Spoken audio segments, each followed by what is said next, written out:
Bom, iniciamos a gravação, boa noite a todos. Essa apresentação da Ana Carolina de hoje foi um combinado estabelecido, enfim, se alguém depois quiser que a gente comprove, nós temos tem o diálogo salvo, que foi definido antes de definição de apresentações, na verdade. Ela tinha conversado comigo que se houvesse uma apresentação numa data X, ela teria uma dificuldade de apresentar. E eu, com 4 disciplinas, na hora que eu fui montar as atividades, eu lembrei da Ana na hora. Não lembrei.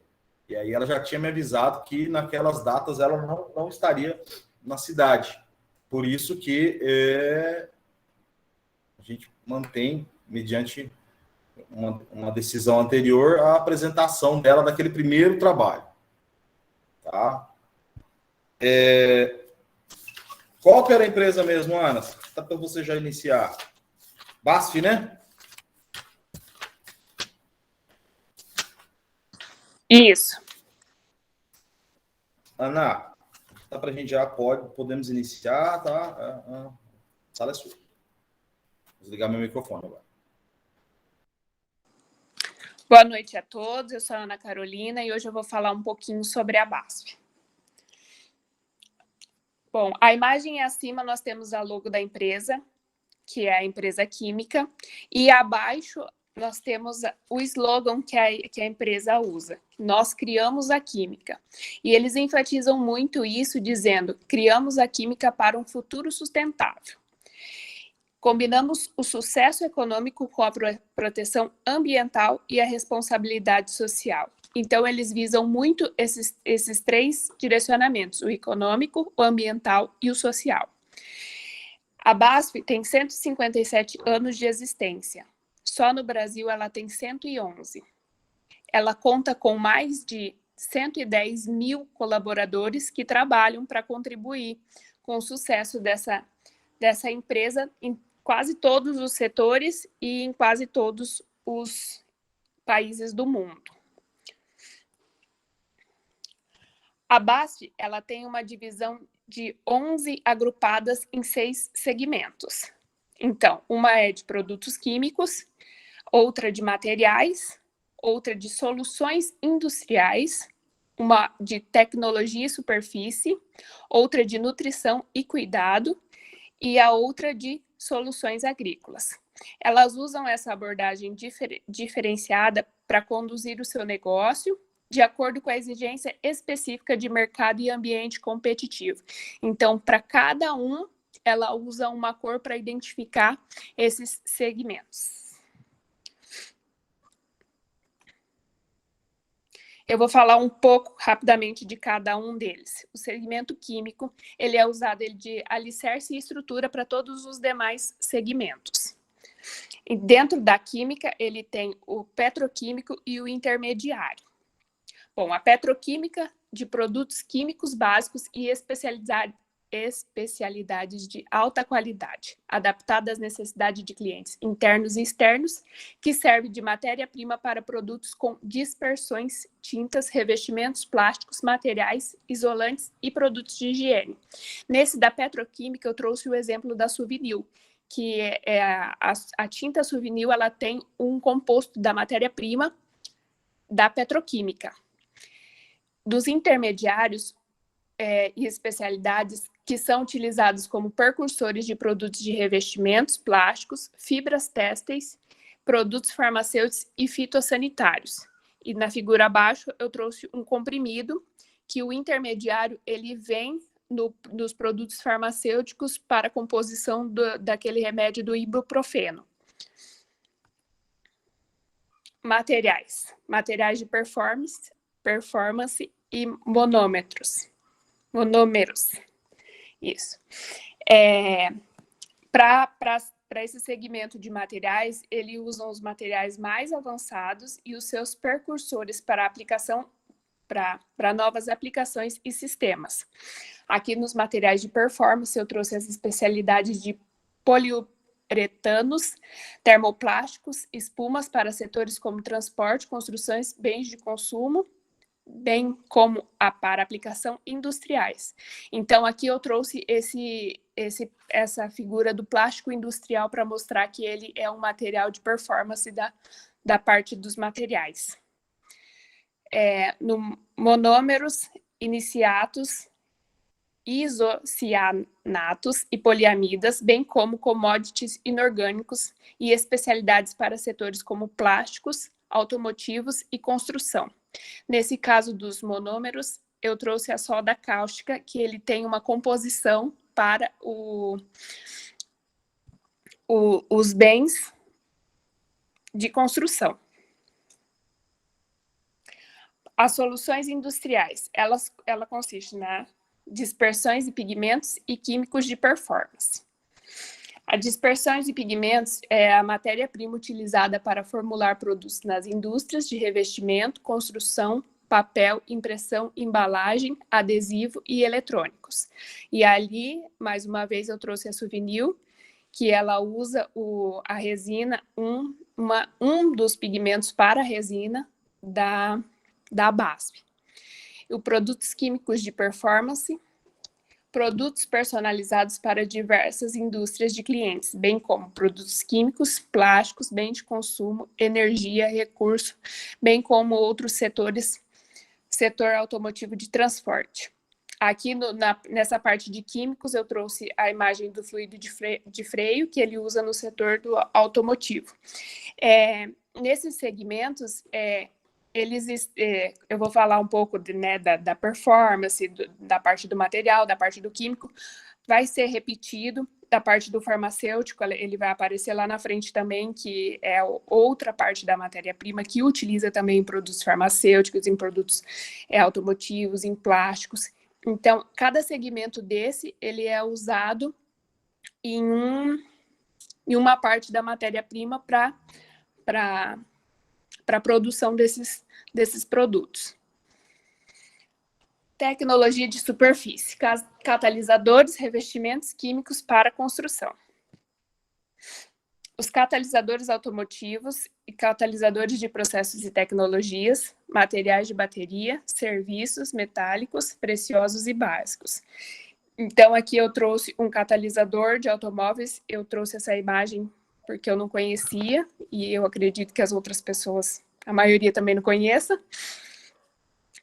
E o dos revestimentos, solução de revestimento para aplicações automotivas, soluções tecnológicas e de sistema de tratamento de superfícies e tintas decorativas. Então, as soluções para o revestimento das tintas de automóvel de alta e baixa precisão é da BASF.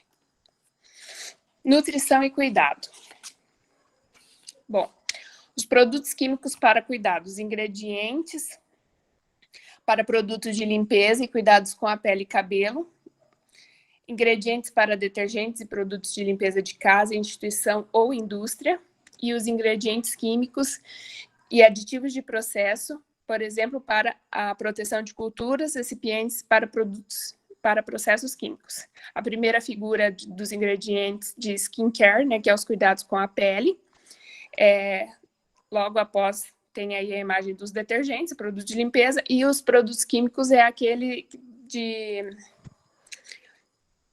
aqueles óleos usados para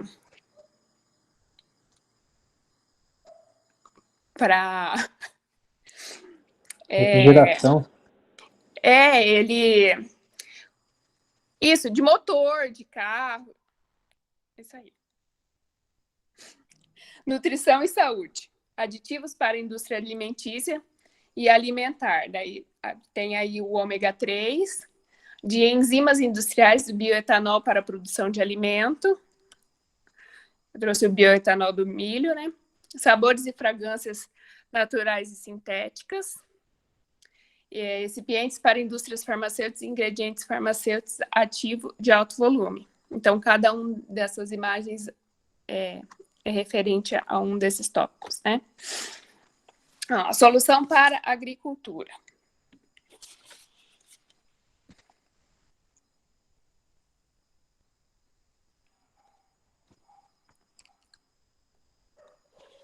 Eu trouxe os fungicidas para proteção de culturas e doenças fúngicas nocivas, para a planta não vir com fungos e doenças, né? Os herbicidas para competição de plantas daninhas por nutrientes de água e luz solar, para garantir o rendimento da qualidade da cultura. Então, qualquer outra planta que não for plantada, que nascer após, independente de ser um milho na soja, ela se torna uma planta daninha, né? Inseticida para combater as pragas e insetos na agricultura, e as sementes e tratamento de semente para melhorar o potencial das sementes com proteção química. Então, todos esses produtos, eles são de princípios ativos, de matéria-prima, materiais e processos químicos da BASF. Tudo isso é para contribuir para um mundo melhor, né? Para um futuro mais viável, com qualidade. E essa é uma definição de todas as áreas com foco na sustentabilidade que a BASF tem, né? Essa é a estratégia corporativa que a empresa apresenta. Então, desde lá dos fornecedores, quando eles compram a matéria-prima ou os produtos, tudo que vem é pensando nisso, né? Depois as operações para produzir com segurança entre o meio ambiente e com qualidade. Depois, quando eles entregam as soluções para os clientes.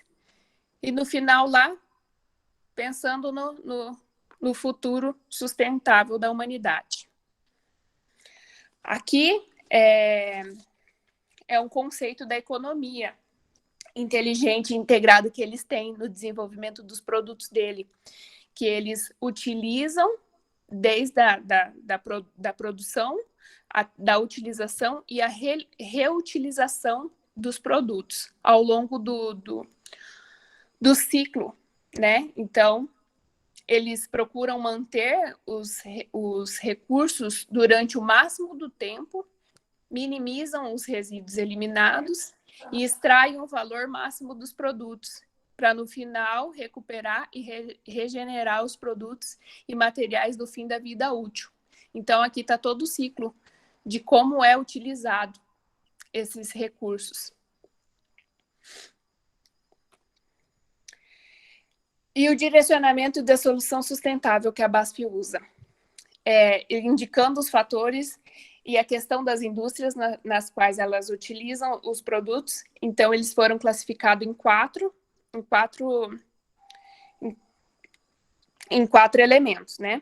Aí, o acelerador, que ele contribui substancial para a sustentabilidade na cadeia de valor, e ele equivale a 28,9%, no ano de 2019, a ação e satisfação dos padrões básicos de sustentabilidade no mercado. Então, é o que representa 61,9%. É a maior taxa dentro dessas quatro. E a transição das questões específicas de sustentabilidade que estão a ser ativamente abordadas, que representa 9,1%, e o desafio de a preocupação significativa em matéria de sustentabilidade indicada em plano de ação e em matéria de desenvolvimento ou execução. Então, eles procuram alavancar esse equilíbrio entre as três maiores dimensões da sustentabilidade, que é a economia, buscando um potencial econômico de custo de clientes e através da utilização dos produtos. Aí do meio ambiente, para garantir o cumprimento das normas, dever e solução de devolver todas as embalagens da forma corretamente e fazer o armazenamento corretamente para não degradar o meio ambiente, e a sociedade, que eles reforçam isso na segurança da produção, na utilização e do produto final.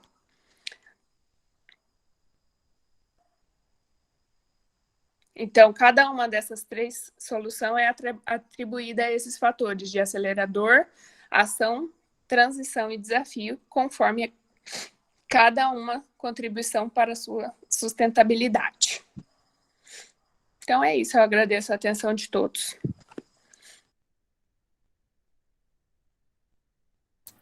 Ótimo, ótimo. Parabéns pela... Desculpa, tá meio fanha aí, porque eu tô com gripe. Não, tranquilo, tranquilo. Isso aí acontece. Parabéns pela apresentação. Só para nós resgatarmos a finalidade da apresentação, ela estava direcionada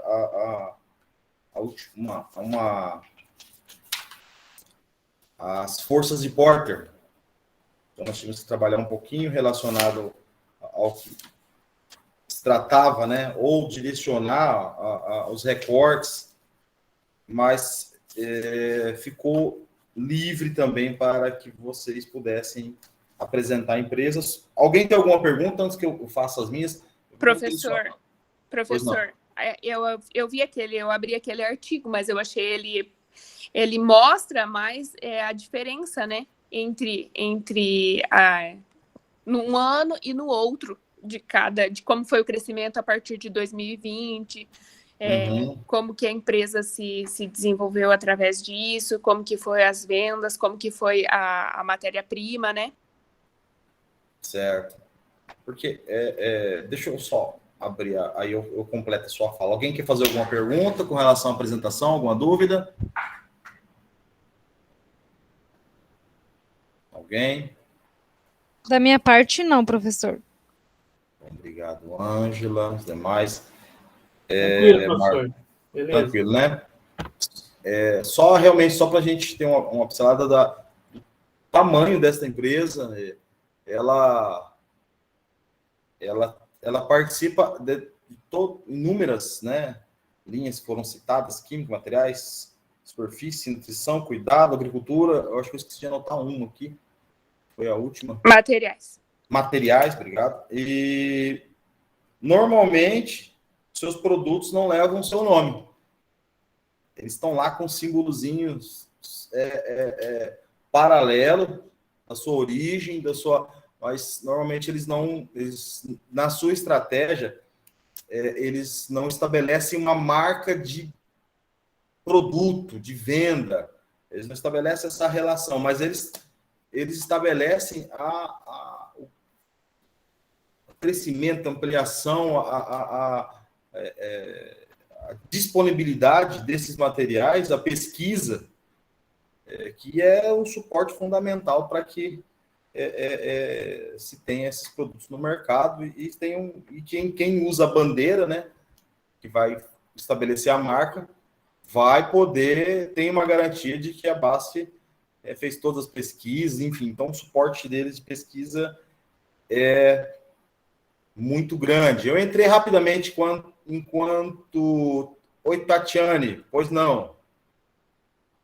Boa noite.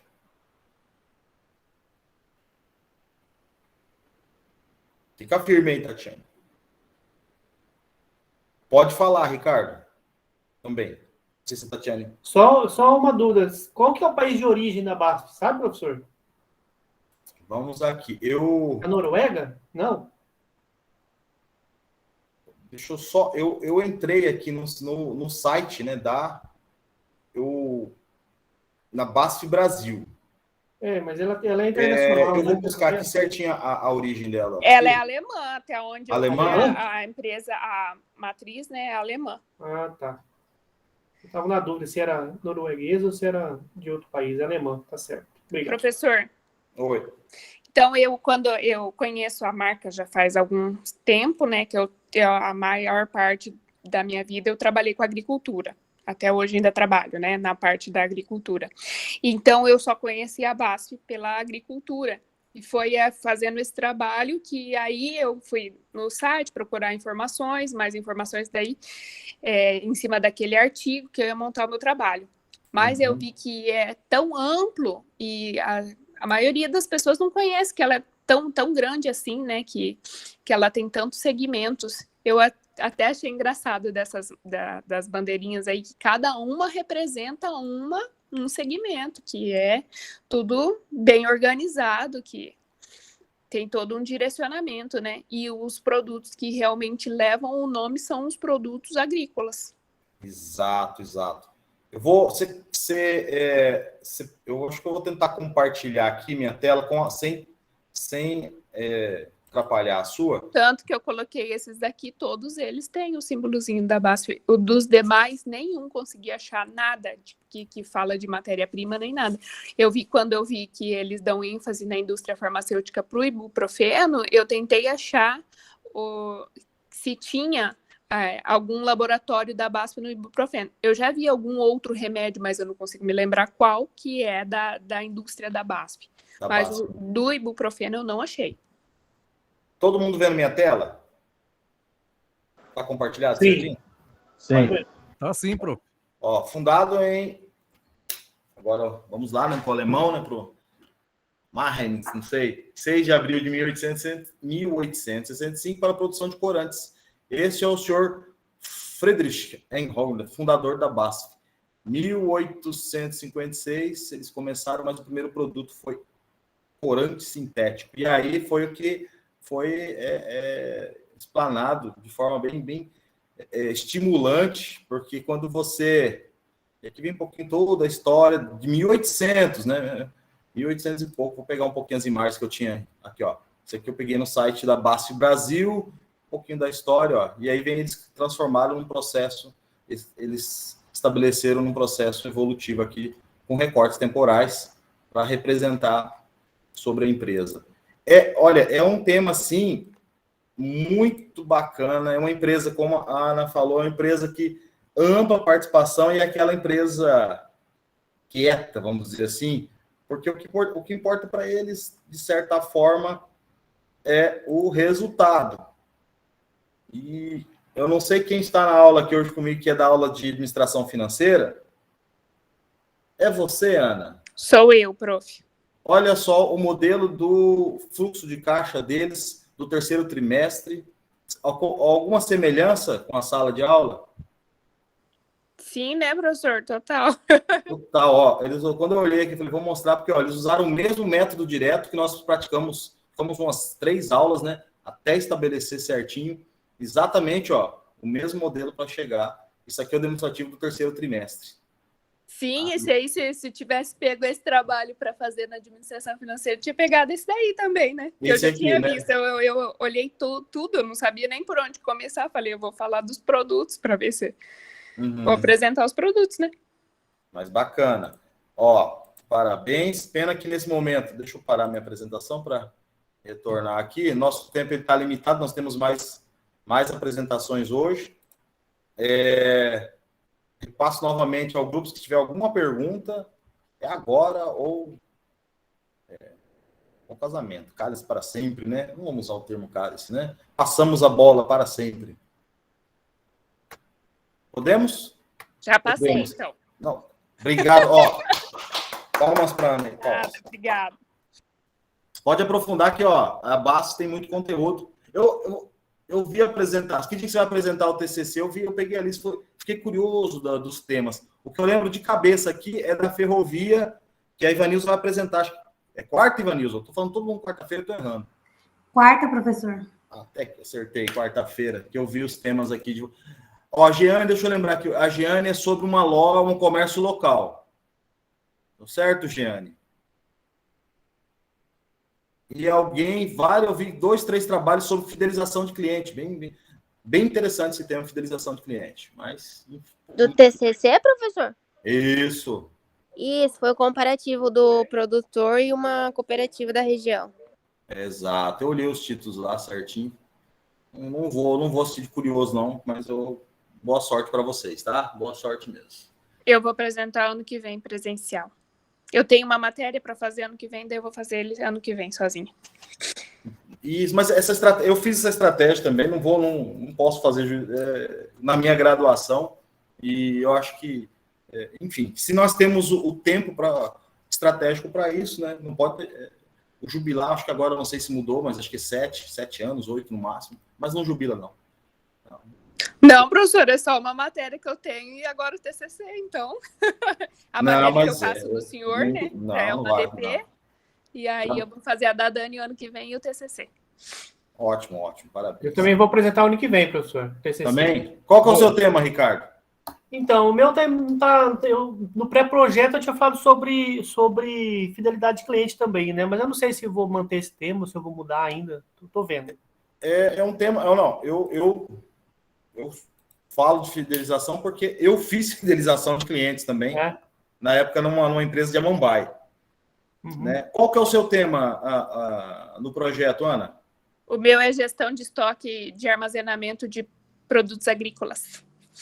Tu já vai para a administração de produção já, né? Tu já vai para outra área. É. Bacana. Mas beleza. Bom, obrigado. Eu vou só interromper porque para a gente dar continuidade. Primeiro grupo é o slide que já está aqui à mostra. Sim. Então já vamos iniciar. Boa apresentação para vocês. Vou fechar o microfone um pouquinho, minha câmera. Vou arrumar um negócio aqui. Podem iniciar. Posso iniciar, professor? Pode sim, pode começar, Ângela. Bom, boa noite a todos.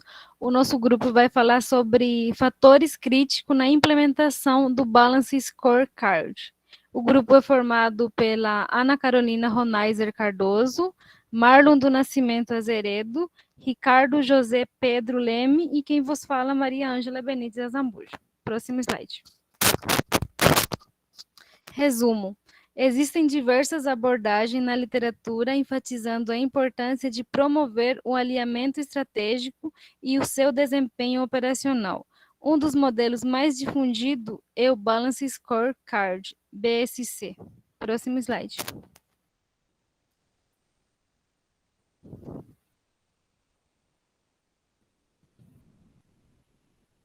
Próximo slide. Tô sim. Obrigada. Introdução. Segundo Kennerly e Newley 2000, um sistema de medida de desempenho eficaz possui necessariamente as seguintes partes. 1. Métricas individuais que quantificam a eficiência e a eficácia das ações. 2. Um conjunto de medidas que permita o acesso ao desempenho das organizações como um todo. E terceiro, uma estrutura que suporte e habilite a aquisição, ordenação, análise, interpretação e disseminação dos dados. Próximo.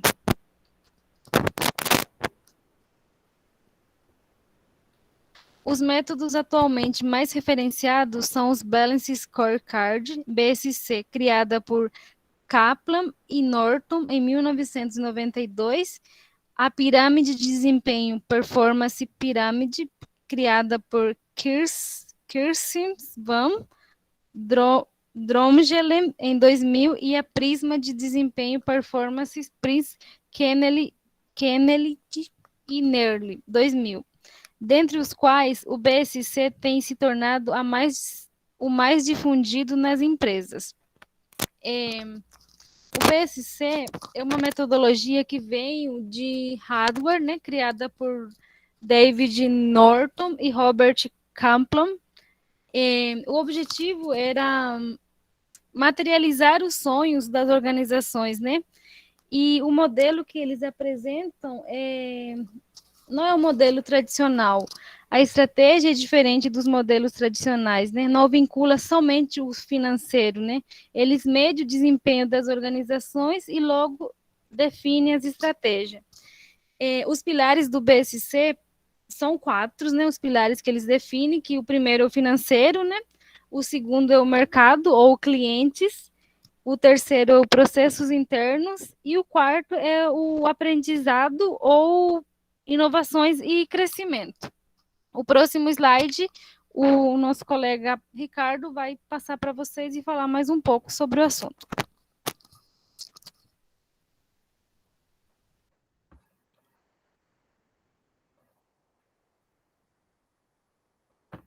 Boa noite a todos. Estão me ouvindo? Sim, boa noite. Então, tá bom. Bem, eu vou falar um pouquinho sobre a visão geral, né, do Balance Scorecard, né? Falar um pouquinho sobre esse desenvolvimento dessa metodologia e para que ela veio, certo? Desenvolvido por a Ângela já comentou aí, Kaplan e Norton, em 92, né? Ele resultou, na verdade, das necessidades de captar toda a complexidade de performance nas organizações e tem sido ampla e crescentemente utilizado em empresas e organizações. Esten e Manzoni, em 98, né, que concluíram isso. Entre suas contribuições estão a composição e a visualização de medidas de performance que reflitam a estratégia de negócios das empresas. Pode passar. E logo depois vai ter esse gráfico aí que vocês estão observando, e para fazer essa análise do método, né, para mostrar os resultados, eles criaram são alguns aspectos importantes, principais, na verdade, desse método, né, que é o BSC, que é financeiro, certo? Então, financeiro, perspectiva de clientes, certo? As perspectiva de... Só um pouquinho, professor, meu celular. Financeiro, perspectiva de cliente e perspectiva de processos internos e de aprendizado, certo? São essas 4 perspectivas aí que vocês estão vendo nos quadros, que fazem com que esse resultado, que eles consigam visualizar esse resultado nesse método de Norton e Kaplan, né, que é o BSC, certo? Eu vou falar assim, bem rapidinho, resumido em cada perspectiva dessa, para você entender o que é, tá? Essa financeira, que monitora se a estratégia da empresa está contribuindo para a melhoria dos resultados financeiros.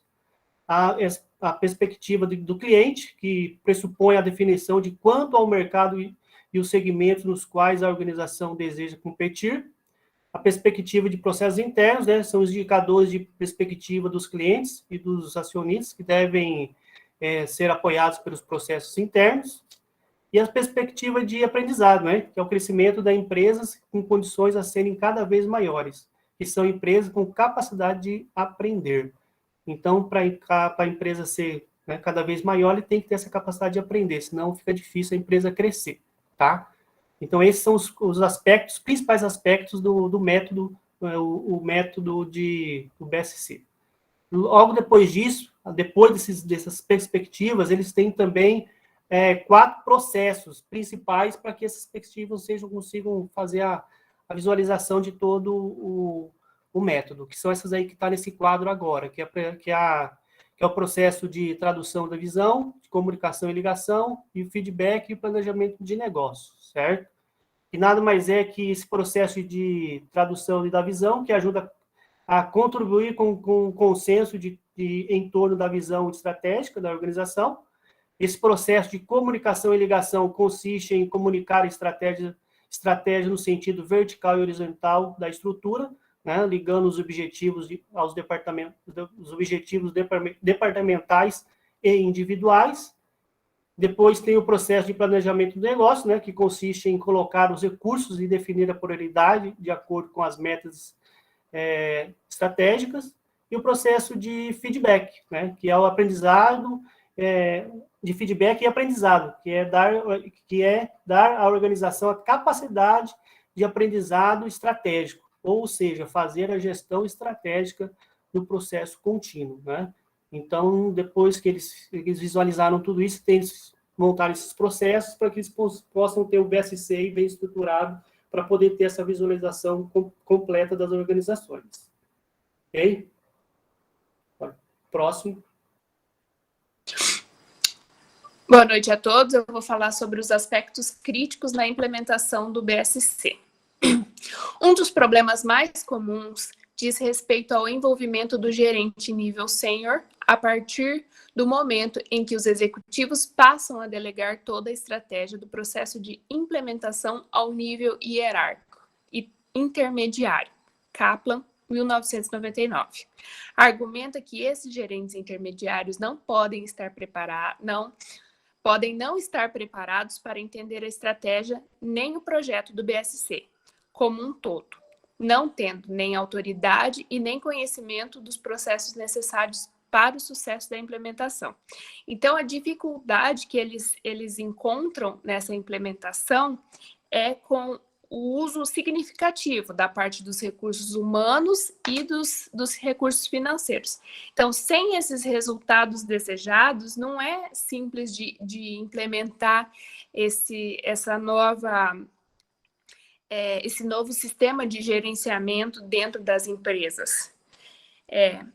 Esse comprometimento que esses gerentes têm que ter, ele vai muito além do nível de autoridade e conhecimento. Então, ele tem que saber delegar para quem vai, quando vai e a confiabilidade que ele deve ter nesses colaboradores para ajudar a implementação desse sistema. Por isso, Kaplan, ele sugere que comece essa implementação pelos scorecards, que é a tabela de desempenho da empresa. Então, atribuindo isso gradualmente, o esforço para implementação de cada dado, ele vai ajudando e refinando os objetivos e as necessidades de todos os setores.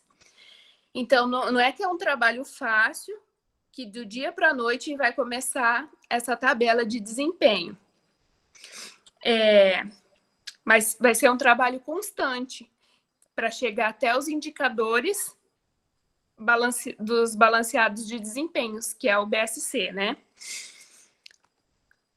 Aqui, eu vou falar um pouco sobre os aspectos metodológicos. Então, a abordagem metodológica que foi utilizada para esse artigo foi descrita como uma revisão de literatura, né, das empresas de consultoria em uma estrutura que foi submetida e focada à implementação desse sistema para identificar e listar qual que seriam os setores críticos que levariam o sucesso desse sistema. Logo após, foi realizada a elaboração do instrumento, que foi um estudo de caso realizado com os objetivos de analisar os aspectos sobre o ponto de vista das empresas que adotaram a metodologias dos clientes. A empresa selecionada é representativa para a pesquisa, por ter adotado o BSC em 4 das suas unidades com diferentes graus de sucesso na implementação. As empresas implementadoras do BSC, elas usaram a seleção dos casos, ele foi baseado no número de casos implementados e nas empresas nacionais e a disponibilidade do fornecimento dessas informações para empresas. E nas empresas já usuárias do BSC, eles utilizaram a adoção do BSC para suas empresas há mais de um ano.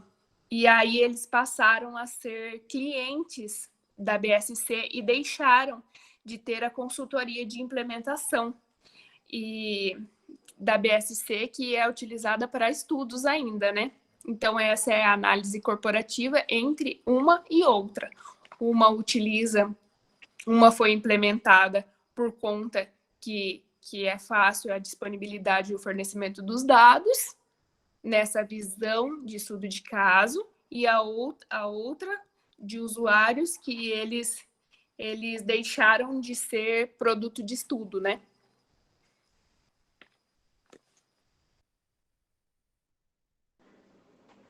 Falar sobre os resultados da pesquisa de campo, né? Foram 4 empresas de consultoria brasileira que foram consultadas, né? Aí dessas empresas coletou-se 14 implementação, foi submetida à avaliação de situações críticas. O resultado da pesquisa, depois que foi preenchido as folhas de registro, as entrevistas foram executadas as respectivas empresas de consultoria e, finalmente, os dados pesquisados foram resumidos de acordo. 2 dos assuntos foram apontados que em 93% dos projetos mais comuns e mais atuantes é que o comprometimento da alta administração e discussões não claras e infrequentes. A principal justificativa e abordagem Para diminuir o risco dessas situações, foi a criação de um processo formal de gestão de mudança organizacional e a melhoria do processo de comunicação. As duas situações foram classificadas, né, como não relacionadas de uma forma específica do método.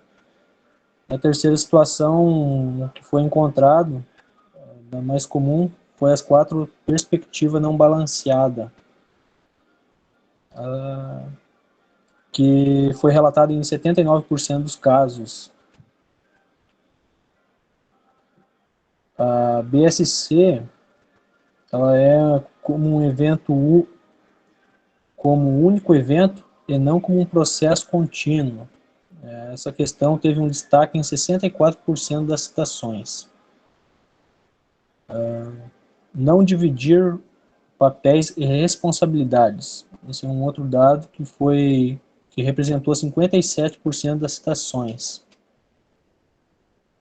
E nesse tópico surgiu como um projeto de sistema.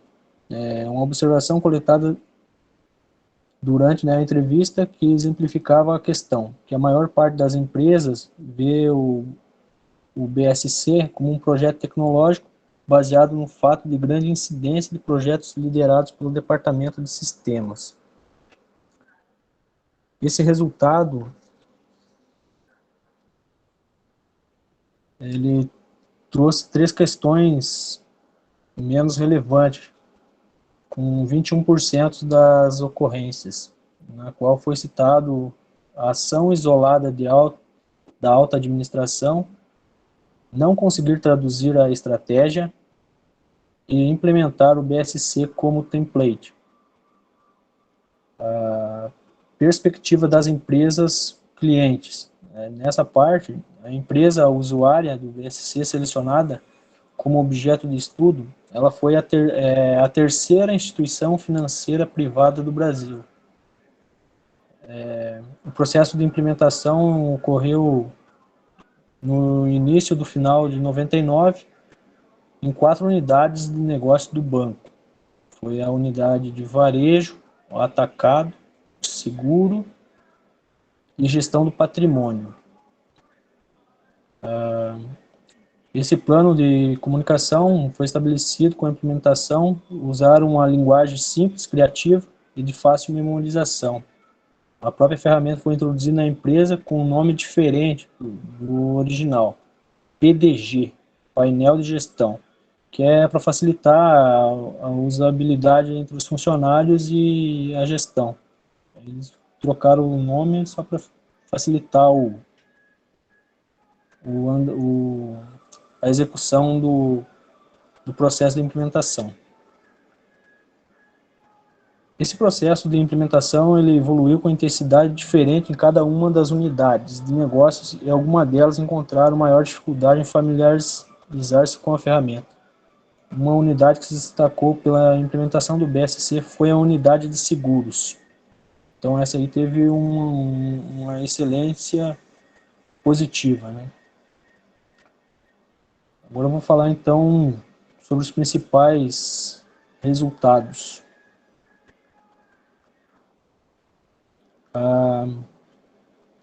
Cada unidade tinha uma forma de implementação de estratégicos focos e nos resultados financeiros. Criou uma padronização em torno de 4 perspectivas, incluindo os indicadores para os ativos intangíveis. O fato de estarem sendo utilizados indicadores comuns a todas as unidades faz com que eleve o nível de prestação de contas, levando a uma análise conjunta dos resultados e ao benchmarking. A importância atribuída aos indicadores de tendência vai aumentando com o aprendizado, à medida que o executivo consegue visualizar que determinado desempenho financeiro tem uma relação direta com tais indicadores. A implementação gera um processo de aprendizado em torno da própria estratégia e do uso de ferramentas de gestão, e o mapeamento da estratégia deixa claro quais são os fatores críticos de sucesso para o negócio e serve para definir prioridade dos investimentos. No slide ali, 4 empresas de consultorias, na qual eu já citei. Eu gostaria que passasse esse slide aí, porque eu já citei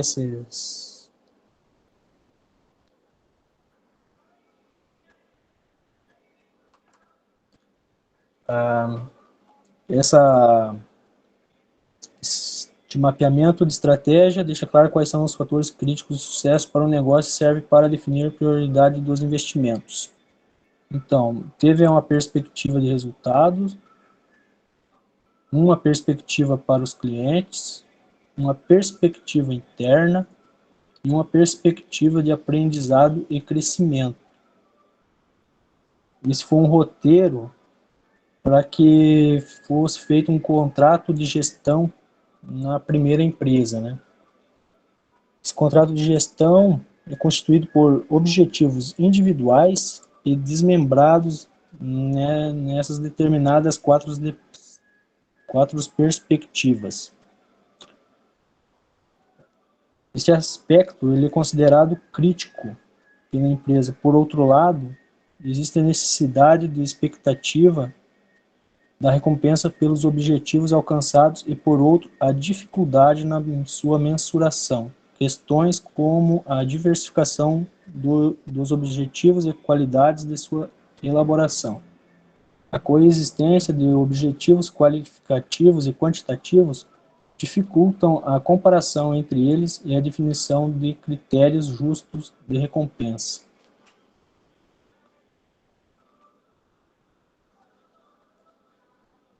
A análise comparativa dos resultados de pesquisa. Algumas dessas situações críticas apontadas anteriormente, ela pode se destacar o seguinte: a falta de comprometimento da alta administração e as discussões não claras e poucos frequentes. Esses foram os dois principais aspectos apontados. O terceiro aspecto apontado foram as quatro perspectivas não balanceadas. Essas quatro perspectivas balanceadas na A é recente, na empresa A é recente. Depois dos 3 anos, a empresa fez o segundo mapa estratégico. O estágio atual é de consolidação da aplicação da ferramenta também de aprendizado sobre a importância das medidas que monitoram aspectos intangíveis do negócio. Uma outra análise é que o BSC ele é visto como um único evento e não como um processo contínuo. Um dos outros elementos é não dividir papéis e responsabilidades. Agora eu vou passar para o último slide da conclusão, que o resultado da pesquisa de campo indica que, como eu tinha citado antes, que 93% falta o comprometimento da alta administração. E nos casos analisados, verificou que é frequente que a condução do BSC seja feita pela média gerência, com foco em resultados e métricas de curto prazo, que geram um viés no método que deve conduzir as ações estratégicas e não táticas. Traduzindo tudo isso, toda a ferramenta BSC ela é importante pelo caso de achar aonde que está onde achar a coleta de dados e ver qual que é a importância dos aspectos e como seguir posteriormente. Esse seguir posteriormente, ele precisa ser visto com um pouquinho mais de comunicação entre a alta administração e quem realmente está fazendo a parte na linha de frente do negócio. Além desses fatores, outros aspectos correlativos devem ser investigados em uma agenda futura de pesquisa, que entra a qualidade da estratégia, a estrutura de qualificação e de mudança de cultura, o processo de premiação e distribuição dos ganhos, a adequação dos indicadores que monitoram os ativos intangíveis. É isso daí, professor, a nossa apresentação. Qualquer pergunta, estamos à disposição. Parabéns ao grupo. Alguém tem alguma pergunta? Um artigo bem denso, né? Bem teórico.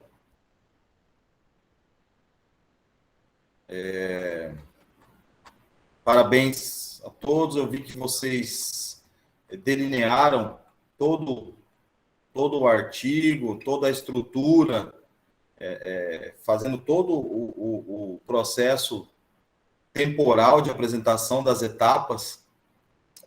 Só sugiro para vocês, no futuro, vocês vão estar sempre apresentando, normalmente, produtos já publicados, científicos, seriam os artigos, nessa conclusão aqui, mas é um adendo só, não é?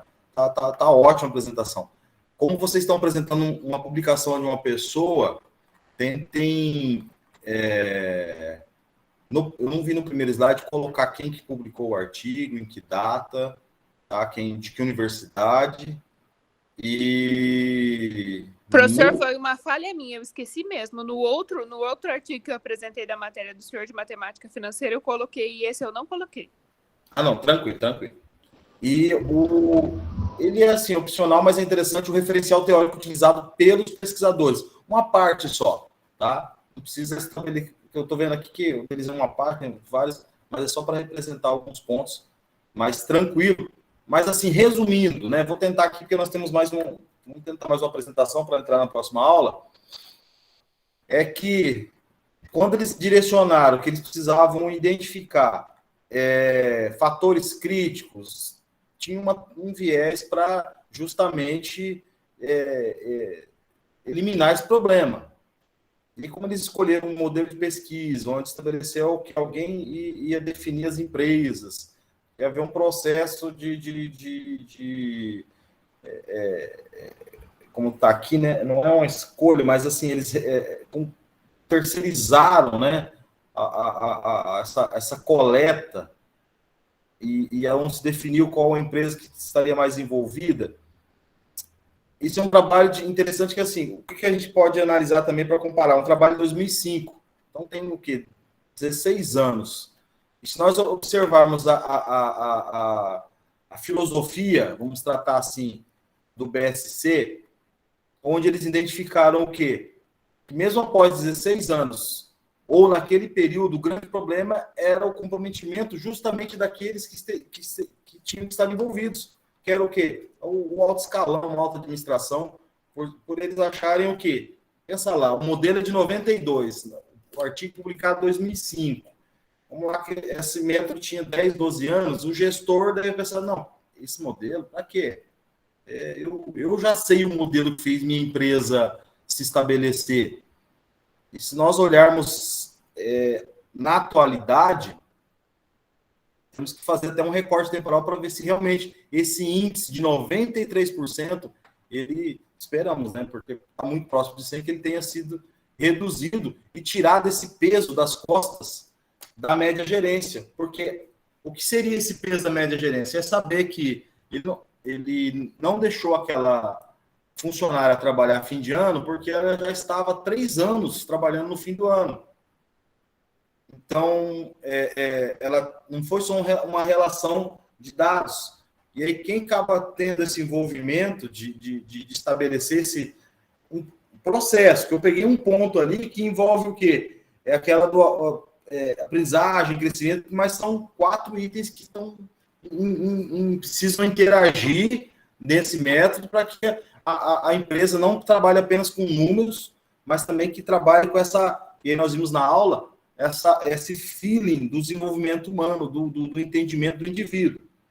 Esse é o diferencial do que nós olhamos, por exemplo, em outras matrizes. Até na apresentação da Ana, quase que eu comecei a falar sobre as matrizes BCG, a AGE, né, que a gente começa a aprofundar nesses modelos, mas ainda só tratando assim, visão sobre produto, não sobre pessoas. E quando se trata da BSC, esse lidar direciona para isso. Alguma dúvida, alguma pergunta? É um tema muito bacana. E agora, o próximo grupo ele vai coletar essa informação. Acho que ele já está com a apresentação pronta, mas vai falar aqui, ó, gestão de desempenho por competência, integrando a gestão por competência, o Balance Scorecard e a avaliação 360 graus. Pessoal, nós estamos na reta final de geral, vamos tratar assim. Vamos, segunda-feira, né? Vamos prolongar um pouquinho mais para a gente terminar as apresentações hoje, para que nós estejamos na próxima segunda com uma determinada tranquilidade de grupo, tá? E vamos dar andamento? Alguma pergunta? Duvido, né? Não, professor, o senhor vai... Daí o senhor lança essa nota e depois a gente já segue o rumo da vida? Como que é? Não sei, porque nós temos janeiro ainda e eu tenho com vocês... Quem tá... esse é o momento para aqueles que estão com falta, caso haja no grupo. Eu recebi... na sexta-feira eu fui em Maracaju, estava em Maracaju na sexta. E o que ocorreu? Eu tenho algumas aulas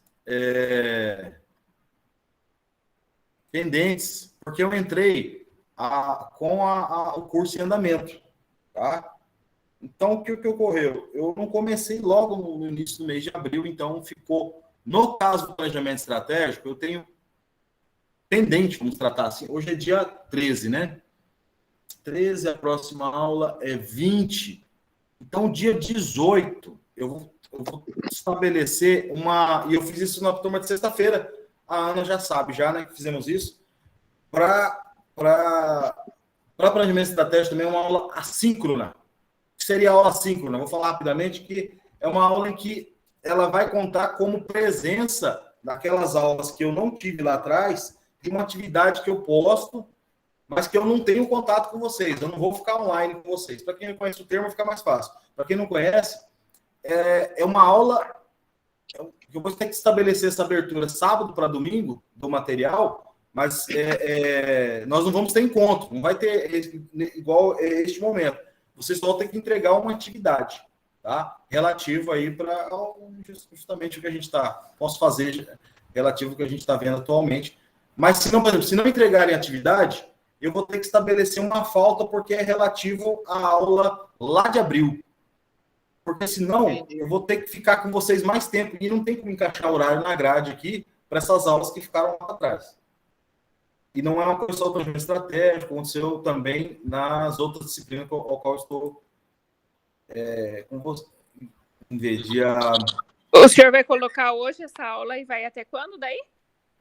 Então, eu vou colocar um pouquinho mais para frente. Vocês têm TCC, né? Então, eu vou colocar no sábado só, né? Porque está estabelecida a data aqui, dia 18. Então, não posso colocar hoje. Pois não, Ricardo. Nesse caso, se entregar esse trabalho, a presença, ok. Se não entregar, a questão vai ficar só com a falta, é isso? Eu não vou estabelecer como nota, porque é só relação, é uma atividade principalmente direcionada à falta. Tá bom. Tá? Ok. Professor, a aula vai até que dia, no caso? Dia 27 vai ter aula? Dia 20 vai. E esse dia 18 é só uma atividade que é relativa a uma aula lá de abril. Se não fez atividade, é falta. Se fez, aí eu coloco a presença. Tá? As aulas agora em dezembro vão até o dia 23, né? Isso, dia 23. A nossa aqui de planejamento encerra segunda-feira que vem ainda. Até o dia 23? Até dia 23. No nosso caso aqui, é segunda que vem. Segunda que vem pode Quando trazer que retorna, professor? 4. Dia 4. 4 até o dia 21. Vai retornar presencial daí, né? É isso? Você está definido? Não estou sabendo ainda. Não me passaram nada. Não, esse ano não volta presencial. Esse ano de agora termina o ano letivo em janeiro e depois, quando retornar as aulas em março, aí que volta, talvez presencialmente. Professor, quantas aulas tem sua ainda? Que temos? Hoje é 13, temos uma, segunda, duas... Não, vou contar, estou contando sábado aqui, não vamos contar fora o sábado. Uma em dezembro 23, 4. e duas em janeiro. É dia 4 e dia... 4 não, né? Você não falou que é dia 4 que retorna? Não, retorna as aulas, peraí. É dia 3, né? Dia 3, o professor tá... Dia 3 e segunda-feira. Então, no meu calendário aqui, peraí, que eu tô olhando no planejamento estratégico. Tá marcado aqui dia 8. Que dia que é dia 8? Em janeiro. Então não vai voltar. É porque então dia 3 não vai ter aula, professor. Deixa eu pegar o calendário. Dia 8 não é sábado? É que eu tô com o calendário, eu não compartilhei a tela aqui, mas eu Dia tô 8 é sábado, professor. A gente tinha que adiantar essas aulas, professor. Num dia aí que todo mundo já passou. Mas, ó, o resultado que passou só depois do dia 20. Ó, dia 8 realmente é sábado. Então, nossa aula realmente volta dia 4. Então, não volta na segunda. Nós temos no dia... Nós não, Professor. Não, perdão. Nós temos aulas dia 8. 6. Não, dia 8 que é o sábado, que é assíncrona. Dia 10 e 17 para o presencial. Ou remoto. 10 e 17. Professor, nas sextas-feiras... Então tá bom, vamos apresentar o trabalho. As aulas, se o senhor quiser usar. Oi? Não entendi. Nas sextas-feiras já não tem mais aula. Você falou que terminou as aulas, Ângela? Sim, na sexta? Sexta agora? Vocês? Porque a professora Daniela, ela adiantou a carga horária, entendeu, professor? Aí, por exemplo, ela adiantou a carga horária para poder lançar as notas para a gente não ficar preso lá em janeiro. Horário dela, né? Quem marcou viagem, dia 20 eu tenho aula com vocês. Vocês podem... Posta lá no grupo depois, professor. Essa tabela? Para a gente não se perder os dias que a gente tem aula, porque senão vai que a gente faz falta e daí depois desliza, né? Alguém faz matemática financeira, tá comigo? Aqui hoje não, né? Eu, professor. Então, ó, matemática financeira, ó, só para a gente passar rapidinho, ó, 1, 8, 15 e 22. Ó, 15, nós teremos 22 ainda, até porque... Aqui no calendário da UEM está que as aulas retornam no dia 4 e o encerramento do período letivo da disciplina é no dia 21. Exato. E de 21 a 28 é o exame. A partir do dia 21, né? Aí vai ter aquelas semanas. Dia 21 encerra, Isso. Quem ficou de exame vai ter a semana. Dia 29 é o término do ano letivo e o dia 31 é o encerramento do período letivo. Exato, que aí eu tenho que entregar a vida de vocês. Dossiê completo. Bom, janeiro, 2 aulas, mas é isso. Vai até dia 23, depois retorna. Querem falar mais sobre isso? Querem ir para a apresentação? Não, vamos para a apresentação, professor. Tá bom já. Então tá. Turma, vamos apresentar. Ó, artigo 2º, Paulo, todo mundo tá aí do grupo, não? Paulo? Sim, acho que sim. Rubens, fiquei devendo em Rubens. Do que, prof? Eu só passei no Estrela. Pois é, né? Eu fiquei esperando, falei, será que ele veio mais cedo?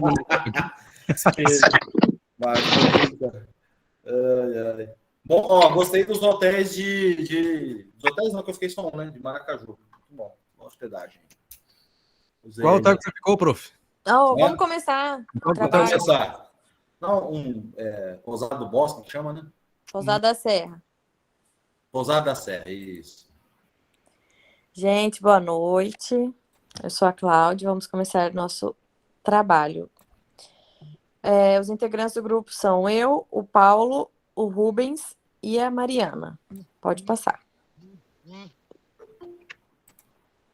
Gestão de desempenho por competências. Integrando a gestão por competências, o Balance Scorecard e a avaliação 360 graus. Introdução. A gestão do desempenho humano no trabalho sempre constituiu o tema controverso nas organizações. As distorções e a subjetividade inerente a muitos instrumentos de avaliação do desempenho contrapõe-se às necessidades de mensuração de resultados, levando a conflitos. No contexto de globalização e de busca por maximização de resultados, ferramentas de gestão de desempenho capazes de integrar a estratégia, a aprendizagem, competências, indicadores quantitativos e qualitativos são muito desejadas, mas dificilmente encontradas. Então, eu acho que aqui, assim, eu acho que é o lema de toda empresa, né? Sempre vai estar ruim para alguém. Ou a estratégia vai estar ruim para o colaborador que acha que não está certo, ou o colaborador acha que fazendo de um jeito e o empresário, no caso, e o gestor acha que não está bom. Então, a gente precisa encontrar um equilíbrio aí. E, no final, o importante é dar o resultado. Diversas organizações têm tentado, nos últimos anos, caminhar em direção a modelos capazes de fazer essa junção. Pode passar. Em 2004, o Banco do Brasil iniciou um processo de reformulação do seu instrumento de avaliação, que culminou no desenvolvimento de um novo modelo. Com essa reformulação, a empresa objetivou unir práticas de gestão moderna e eficazes, como gestão por competência, avaliação 360 graus e Balanced Scorecard, que é o tema do nosso trabalho, que o Banco do Brasil adotou, tornando um sistema dinâmico e estratégico, e com isso constituir um modelo que pudesse promover de forma mais efetiva a melhoria do desempenho e o desenvolvimento profissional e organizacional, corrigindo distorções verificadas em instrumentos utilizados anteriormente. Por meio de pesquisa aplicada em unidades do Banco do Brasil, avaliou-se a percepção dos funcionários da empresa acerca do seu novo modelo de gestão de desempenho por competências.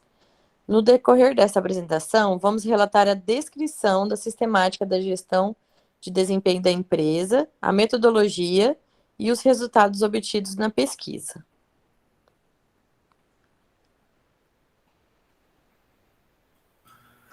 Boa noite, professor. Boa noite, caros colegas. Satisfação, mais uma vez, a gente está por aqui de volta, né? Professor, eu achei um pouco esse tema meio extenso e eu vou dar uma enxugada ali até para economizar tempo, certo, professor? Se o senhor estiver de acordo. Beleza. Desliguei o microfone aqui.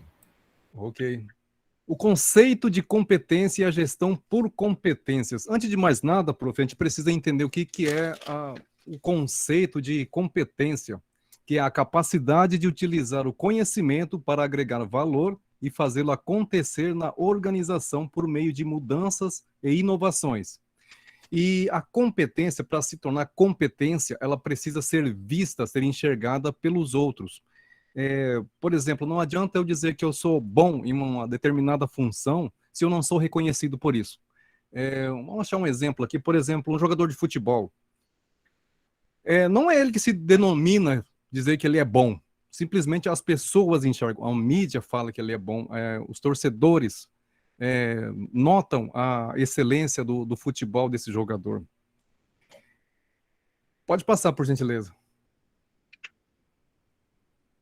O desempenho da pessoa representa uma expressão de suas competências, segundo Brandão e Guimarães, 2001. Por isso, Santos, em 2001, descreve as competências humanas sob a forma de referências de desempenho, de forma que a pessoa demonstraria deter uma dada competência por meio da adoção de certos comportamentos observáveis no trabalho. É justamente isso que eu acabei de citar. Pode passar, por gentileza.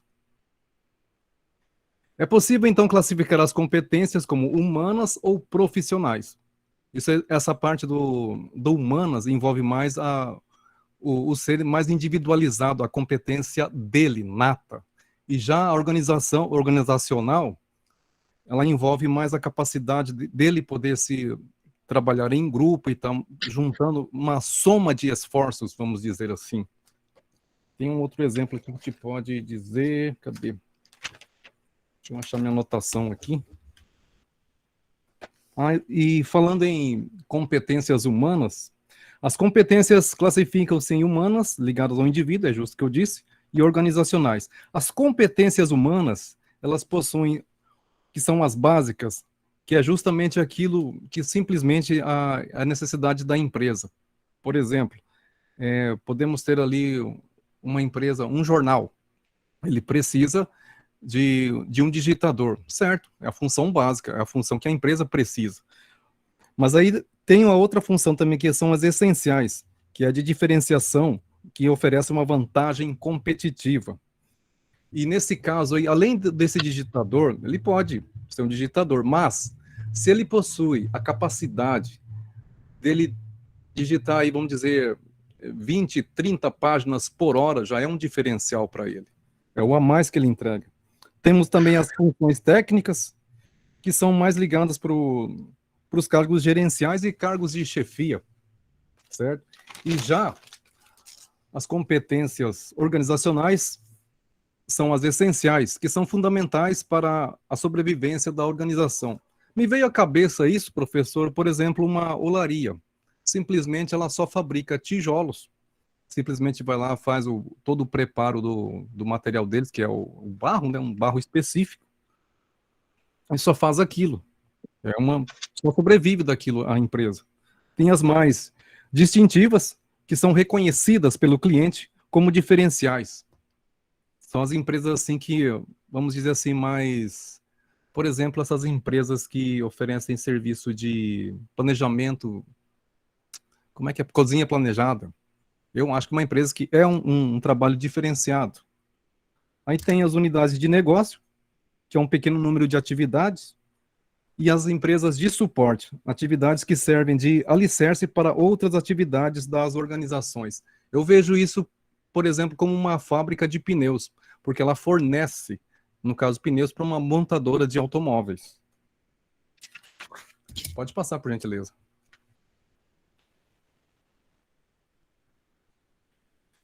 Essa parte aqui ela é bem complicadinha, professor. Deixa eu me localizar aqui. Estou sendo claro, professor? Está o microfone desligado. A gestão por competências constitui um processo contínuo que tem como etapa inicial a formulação da estratégia organizacional. O que isso ele quer dizer? Que critérios e competências que são mapeados precisam ser transcritos ou deixar claros os objetivos para se tornar mais fácil a mensuração.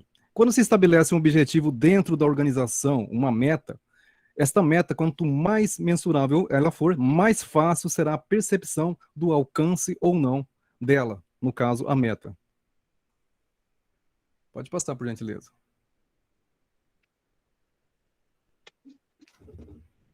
Qual é o número desse slide? Vou me localizar. Oi? Qual é o número desse slide? Esse ainda você apresenta, Rubens. Pode Sim. apresentar. Mas qual é o número dele? Não sei, acho que o seu é o 7. Não, é o 9. É o 9, certo. 5, 9. Identificar as competências necessárias à consecução dos objetivos organizacionais constitui uma das etapas mais importantes deste processo. Para essa identificação, geralmente é realizada primeiro uma pesquisa documental que inclui a análise do conteúdo da missão, da visão do futuro, dos objetivos e de outros documentos relativos à estratégia da organização. Depois, realiza-se a coleta de dados como pessoas-chave da organização, para que tais dados sejam cotejados com a análise documental. É justamente isso que eu tinha dito, professor, quanto mais for mapeado, houver aquele rastreamento, no caso ali, eles citaram aqui num artigo que eu tinha lido, gaps ou lacunas. Gaps na administração, usar um inglês é de praxe, né? Mas gaps e lacuna é a mesma coisa. Quando você identifica a lacuna, o que é preenchido, o que ele faz?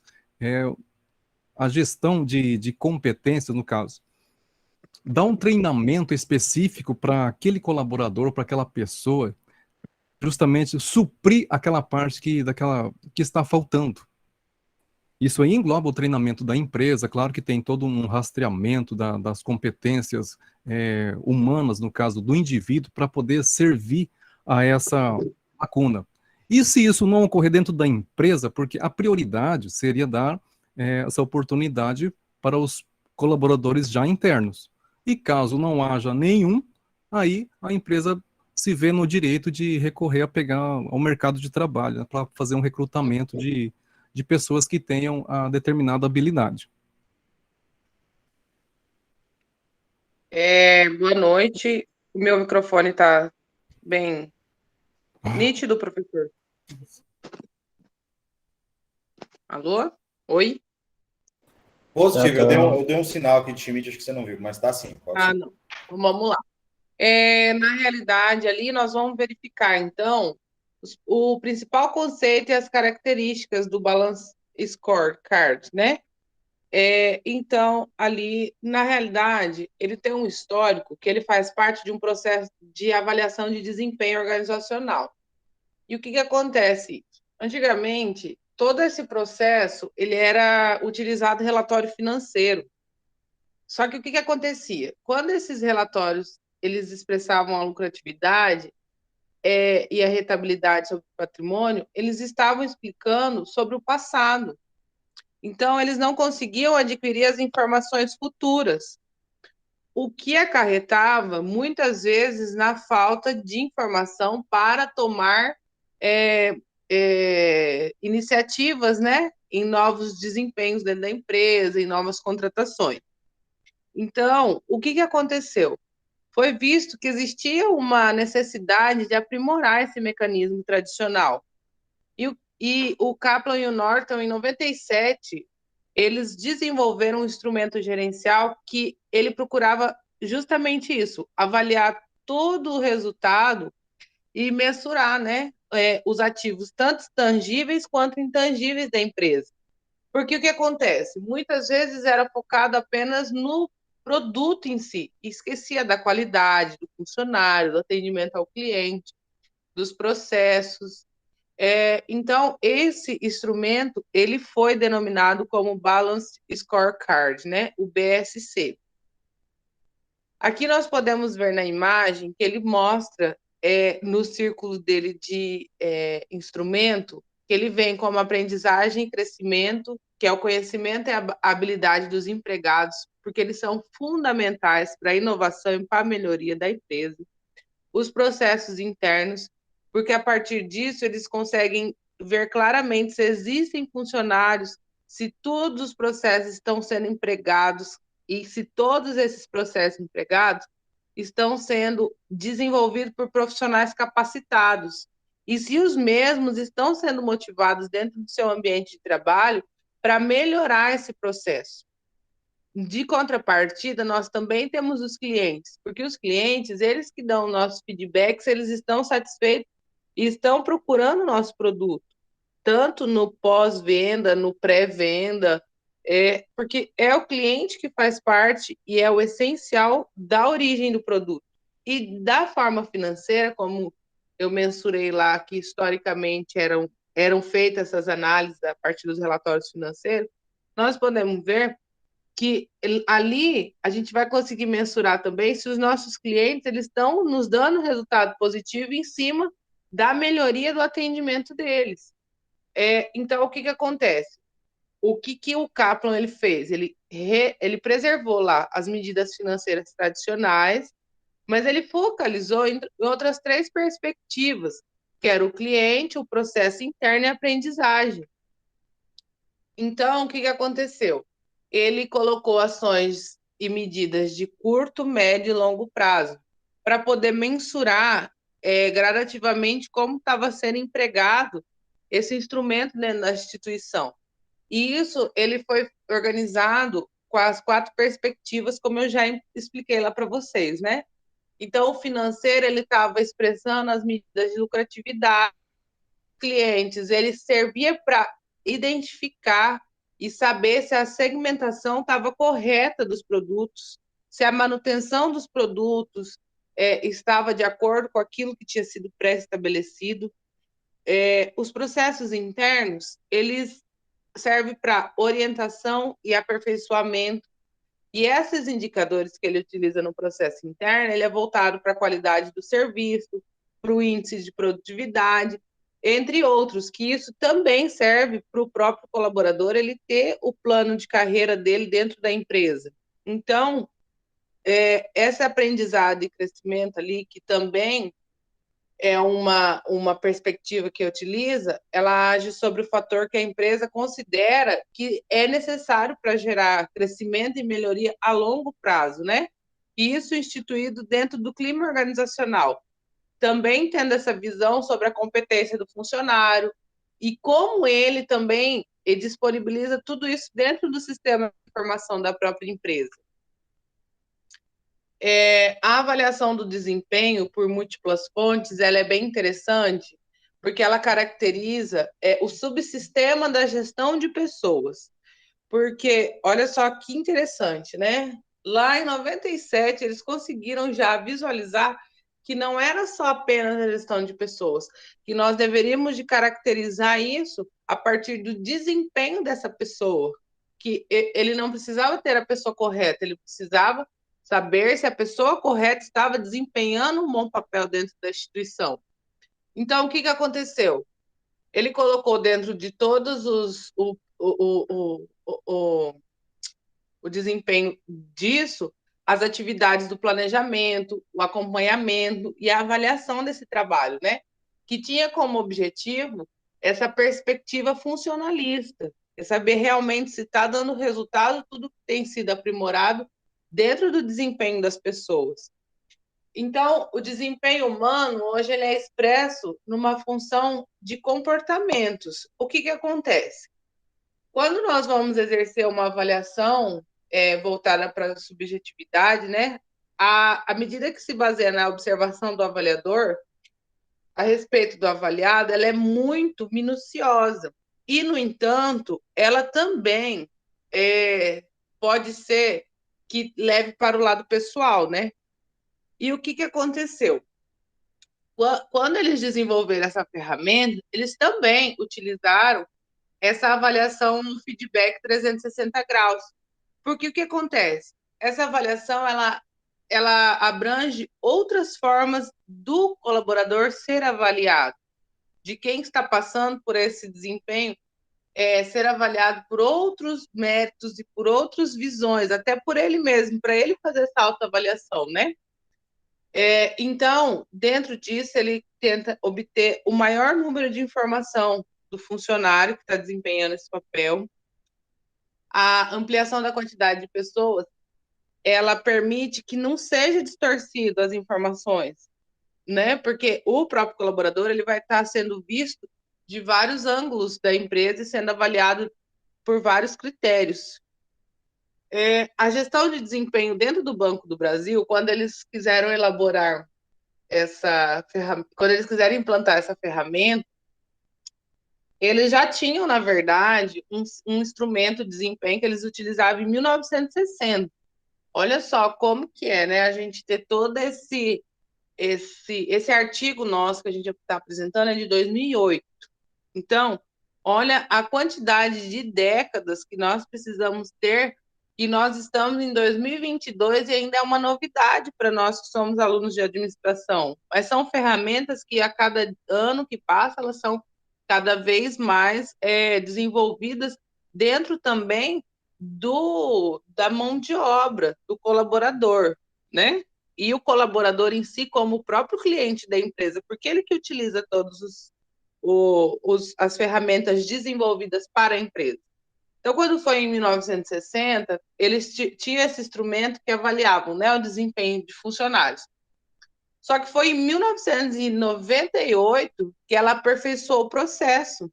E o que aconteceu? Eles instalaram um novo modelo interno de gestão que se denominava GDP, que é o Gestão de Desempenho Profissional. Dentro disso, esse instrumento ele tinha como objetivo aliar os desempenhos individuais, né, departamental e organizacional, dentro dos parâmetros que eram definidos pela estratégia corporativa do próprio Banco do Brasil. O que aconteceu? Quando foi que eles começaram a usar a ferramenta, eles começaram a fazer um ciclo avaliatório, que isso era semestral, porque eles precisavam compreender as 3 etapas, que era o planejamento, o acompanhamento e a formalização. Dentro do planejamento, eles tinham tudo embasado no plano tático e operacional da unidade, né? Então, eles tinham que desdobrar a estratégia corporativa para estar realizando o trabalho de acordo com aquilo que tinha sido estabelecido, envolvendo a definição e as metas, e sabendo se tinha compreensão e as competências desejadas para instruir todo aquele trabalho. No acompanhamento, vinha a fase que o avaliador ele procurava identificar e corrigir os desvios, porque toda implantação de qualquer sistema e de qualquer ferramenta utilizada na empresa tem também, né, algumas coisas que vão falhar no meio do processo. Então, esse acompanhamento ele servia para registrar as anotações qualitativas sobre o desempenho do próprio avaliado. Dentro da formalização, que ela já fazia parte da etapa final, o avaliado ele tinha as metas de competência, né? Que cabia ao avaliador registrar os conceitos, que foi efetivado em uma escala de 1 a 6 pontos, que era para indicar ou não se o avaliado ele era competente para exercer os cargos comissionados, com a possibilidade de concordância ou discordância dentro da instituição financeira do Banco do Brasil. Aqui a gente tem uma imagem onde ela demonstra, né, o componente do placar de desempenho do funcionário do Banco do Brasil. Então, ali as perspectivas foram denominadas pela própria instituição, onde tinha estratégia, operação, resultado econômico, satisfação do cliente, comportamento organizacional e os processos internos. Dentro de tudo aquilo que é a base para ter esse índice, essa análise dentro da empresa, né? E essa pontuação ali, ela foi feita embasado em toda a pesquisa dentro dos próprios colaboradores, com análise em toda a efetivação do próprio conceito que eles passaram ali de avaliações, de várias avaliações. Então, o que aconteceu? Só que com isso, o instrumento, mesmo ele sendo utilizado, ele começou a apresentar distorção no longo do tempo. As pesquisas internas, as críticas dos funcionários. A partir disso, quando eles começaram essa mudança de visão, quando eles começaram a ter índice e parâmetros para poder estar distinguindo o que estava dentro e o que estava fora da realidade, né? Porque até então eles tinham um segmento que era arcaico, de 1960. Então, para trazer para a realidade, tanto que esse dado ali é de 2003, alguém chegou e falou, opa, pera lá, alguma coisa está errada aqui, não está encaixando. Então, o que eles fizeram? Eles foram lá e colocaram um caráter unilateral, né, que descendente da avaliação. Então, eles começaram a movimentar na dimensão dos fatores. Consequentemente, a utilização do instrumento, por parte de alguns gestores, exerceu uma pressão em cima do controle psicossocial do trabalho. Aí veio a ausência de acompanhamento e de feedback por parte dos gestores, o processo pouco participativo e pouco democrático, a falta de consciência, o caráter muito genérico de 13 competências, porque eles estabeleceram que tinha que ter 13 competências avaliativas, entendeu? Só que isso não se aplicava a todos os funcionários, porque muitos atuavam em cargos e áreas distintas do que eles estavam pré-estabelecendo para avaliação. E aí o conflito entre os avaliados e os avaliadores, né? Na utilização do instrumento para o exercício de prática de poder. E isso principalmente nos cargos que exerciam comissões dentro do Banco do Brasil.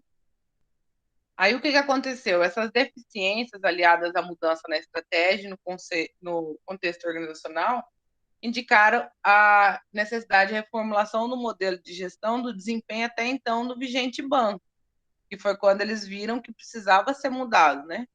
Aí eles reformularam e colocaram, depois do diagnóstico, eles aprimoraram diversos aspectos do próprio instrumento, que é o BST. Daí eles colocaram ali, substituir as 13 competências, eles adotaram uma avaliação por múltipla fonte para não ter essa questão de favoritismo ou algo do tipo.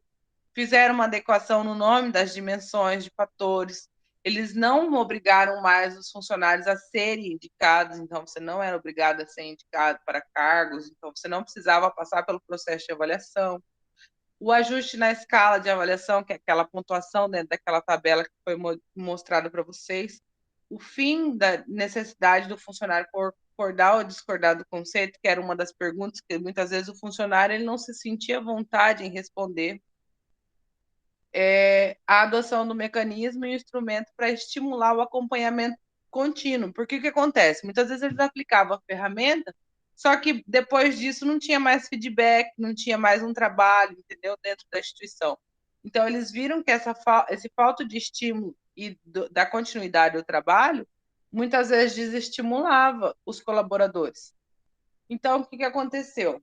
Lá, no final, a diretoria, né, de finanças, diretor de mercado, capital, superintendente, eles trabalharam ao todo com 790 funcionários para eles realizarem o teste piloto em cima dessa competência humana que era relevante ao trabalho que foi mapeado nas duas vertentes, né? Que foi a em grupo e a com o papel que ocupava em cada área atuava. Então, eles desenvolveram um sistema tecnológico, né, web, que tinha um acesso dos participantes. Como que era reconhecido isso? Cada participante entrava com a sua matrícula, com o seu funcionário, então lá aparecia todos os dados dele. E os funcionários, eles foram sendo capacitados para utilizar essa ferramenta, que isso entrou lá dentro do que eles precisavam aprimorar lá atrás.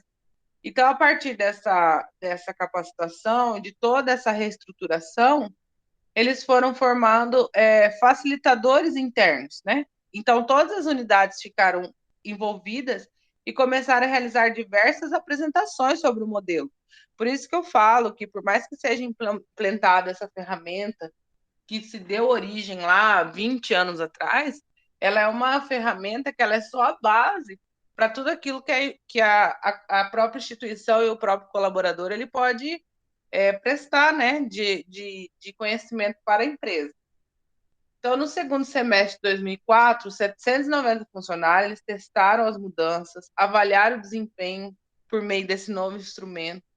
E durante esse período, a equipe da diretoria e a gestão de pessoas do banco responsável pela implementação do sistema, eles frequentaram as unidades, fizeram algumas visitas, porque eles tinham, através de resultado, a oportunidade de poder esclarecer várias dúvidas, de colher impressões, críticas, sugestão dos participantes, isso sem denegrir a imagem de nenhum colaborador, sem haver nenhum favoritismo. E essa ferramenta, ela só agregou no valor do produto para poder, de contrapartida, satisfazer o cliente. Então, ela conseguiu determinar todos os fatores que a ferramenta como instrumento ela prega, né, desde a sua criação. Boa noite, professor. Boa noite, colegas. Então, fazer a análise conclusiva, tá, sobre o artigo e também sobre a gestão de competências, né? O que a gente podemos concluir? Que essas avaliações nos ajudam a fazer avaliações mais aprofundadas, né? E com esses diagnósticos traçar as ações que precisam ser levadas para a equipe, né? Ou seja, a melhoria da equipe. Eu acho que um grande desafio para eles foi a capacitação, né? De acordo com o artigo, ele diz que teve um desafio de capacitar mais de 84 mil pessoas, né? Funcionários. Então, podemos ver que esse é um grande desafio da implantação da gestão de competências, né? Porém, por outro lado, as pessoas, os funcionários, eles consideram ele um instrumento mais eficaz, né, professor? Mais democrático, participativo, né? E também essas ações, eles ajudam, pode tomar em volta do treinamento e desenvolvimento, onde podemos localizar os pontos em que cada colaborador precisa se desenvolver para alcançar melhores resultados, né? Então, ele diz, a introdução de avaliações por múltiplas fontes e o aperfeiçoamento na descrição das competências avaliadas por sua vez, parece ter contribuído para a melhoria da precisão na avaliação, como sugerido por Edwards e Ewing, em 1996. Visto que os sujeitos reconheceram que o novo instrumento gerou informações mais fidedignas sobre no seu desempenho. Tais modificações parecem auxiliar ainda o processo de desenvolvimento de competência, na medida em que os feedbacks recebidos nas múltiplas fontes servem ao propósito de orientar aprimoramento e aprendizagem e o planejamento da carreira, como aponta Reis, em 2000. Talvez isso tenha contribuído para que os participantes percebessem o desenvolvimento profissional como a principal finalidade do novo modelo, né? Ou seja, esse modelo ele tende a capacitar os profissionais internos da empresa, né? Então, ele não digamos que abre uma nova vaga num novo cargo, em vez de eles buscar no mercado fora, essa implantação desse modelo, ele busca a capacitação do pessoal interno. E também, professor, né, podemos utilizar esse modelo na contratação, né? Um exemplo prático disso, digamos que a gente está em busca de um vendedor lá, nota 10. Identificamos alguns vendedores nota 6. Beleza, ele tem esse intervalo, né, como o Rubens falou, que é o gap. Ele trata a gestão de competência, vai entrar nesse intervalo, né, 4 pontos, e traçar essa meta, fazendo com que os vendedores saiam de 6 para 7, 7 para 8, até alcançar o nível desejado, né, de capacitação. Ou também a gente pode até ter o caso ao contrário. A gente está em busca de a empresa de um vendedor nota 10 e a gente localiza um vendedor nota 20. Né? O que a gente vai fazer? A gente vai trazer ele para a nossa empresa e ajudar a alavancar a empresa, né? Ajudar ela a sair do 10 para alcançar o 20, né? Porque dessa forma o cara nota 20 lá, ele tende a ficar na organização, né? Então, na prática, é isso que funciona a gestão da competência, né? Então, professor, é meio que um casamento, né? Podemos concluir que é meio que um casamento, onde atende a necessidade da organização, tá? E também com o interesse pessoal do crescimento de carreira de cada um. Esse é o que podemos concluir da gestão de competência, certo?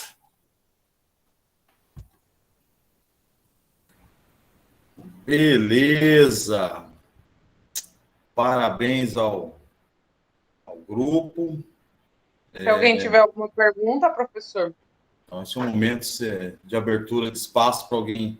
É um tema muito interessante. Foi uma pesquisa que, na verdade, envolveu uma pesquisa de campo, então é um resultado não só bibliográfico, mas um resultado concreto, baseado, só complementando uma fala, o recorte foi feito em agências do Distrito Federal, né? Do Distrito Federal. Então, independente de nós analisarmos questões nossas de regionais, né, sazonalidades, aspectos culturais de cada região, nós podemos abranger esse resultado envolvendo o Banco do Brasil e essa correlação de um modelo antigo. Aí começa a gestão por competência, porque o que ocorre na gestão por competência? Ele vem justamente em confronto com esse modelo de 1960.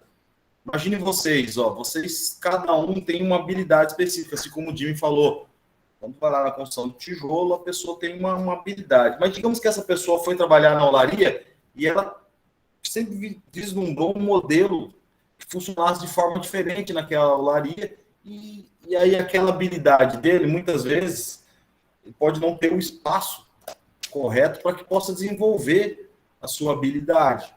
E a gestão por competência vem justamente para quem está no papel de liderança, observar as habilidades, não só aquelas já estabelecidas em currículo, mas aquelas habilidades do indivíduo no dia a dia.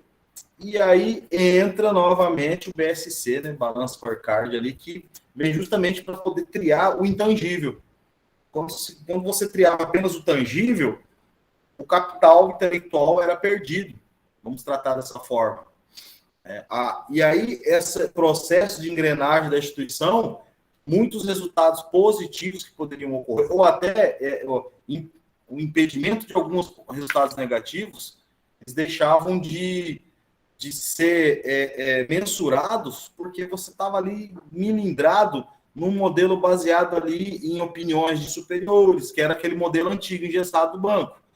Baseado naquilo, se você foi bem comigo durante um ano, você vai ser indicado, se tu não foi, tu já sabe, você não vai subir. Criava esse corporativismo, baseado num modelo enfim, isso não podemos considerar isso um network. O network é muito mais do que essa coação de poder, né, superior, para quem está na posição de subordinado ali, para estabelecer. E essa evolução ocorreu. Parabéns pela apresentação do grupo. Quero negociar algo com vocês agora. Mas eu também... Obrigada, professor. Tá? Mas, eu só dar um ponto faltou. Vocês pegaram um tema bem extenso, talvez quatro pessoas bacanas. Vou falar para vocês, no mestrado, o mestrado tem que apresentar isso sozinho.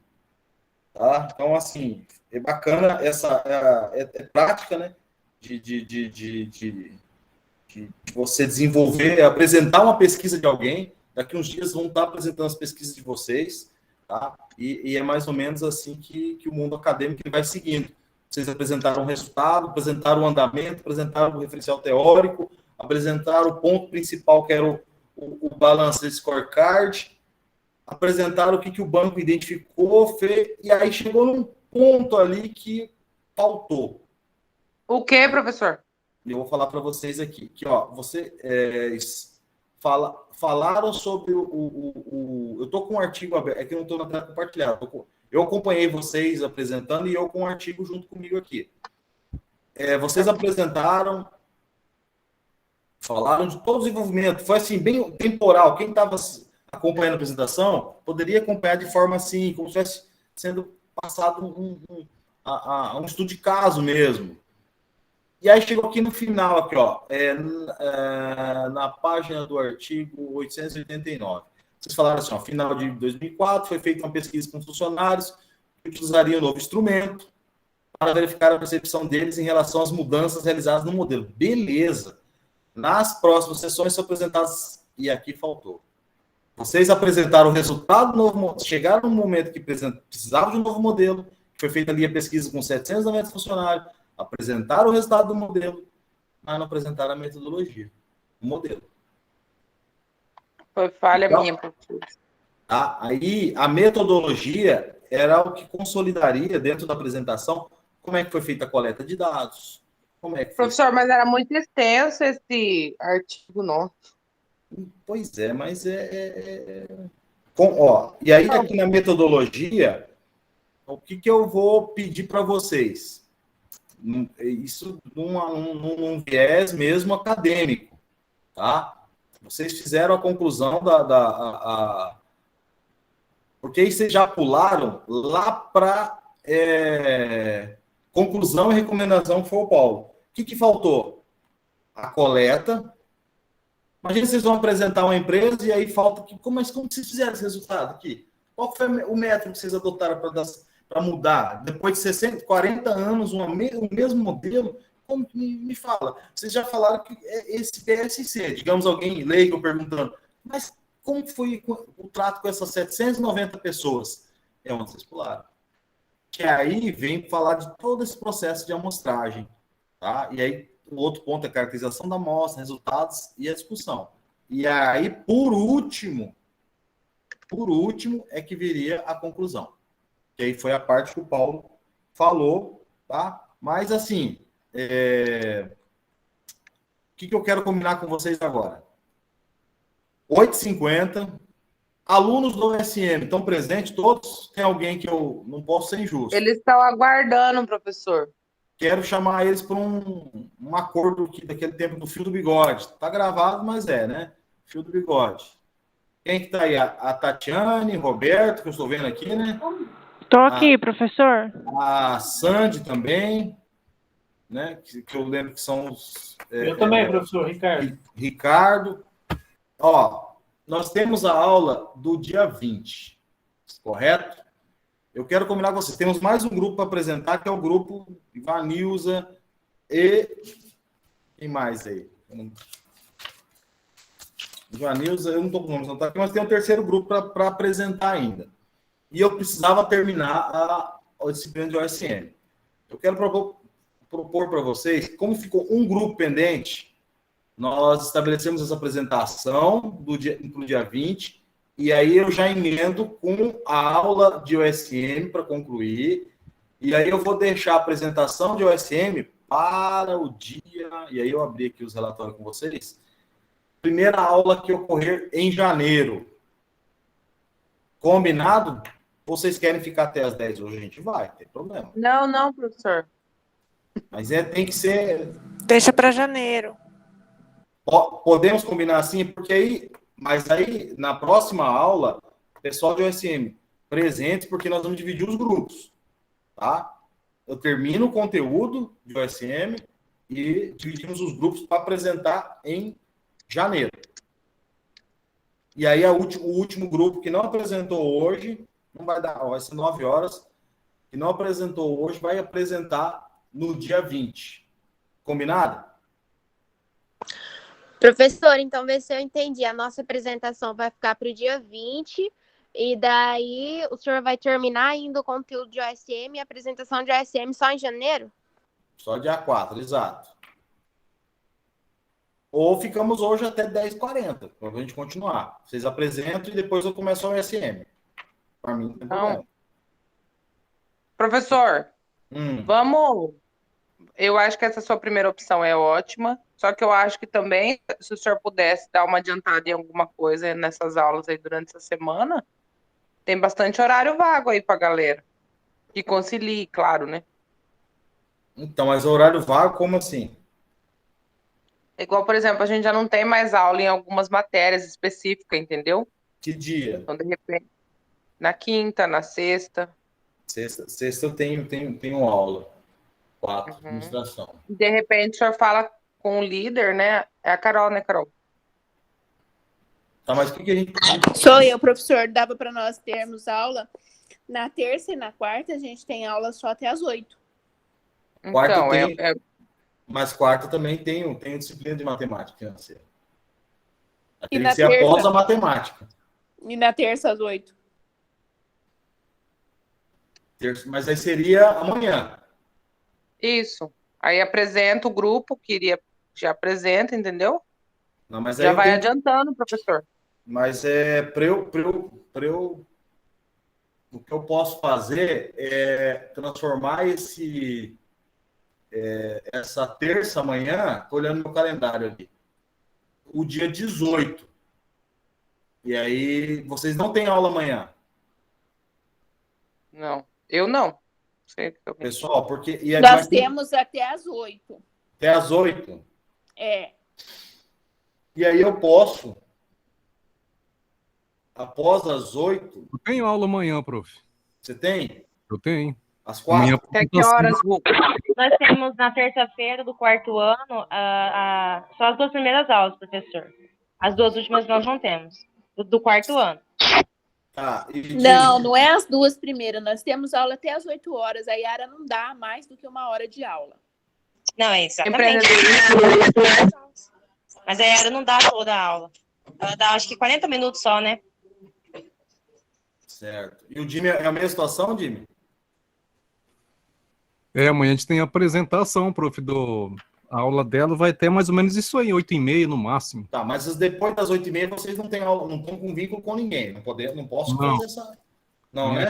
Deixa eu ver. Vamos lá. Eu posso? Todos podem amanhã?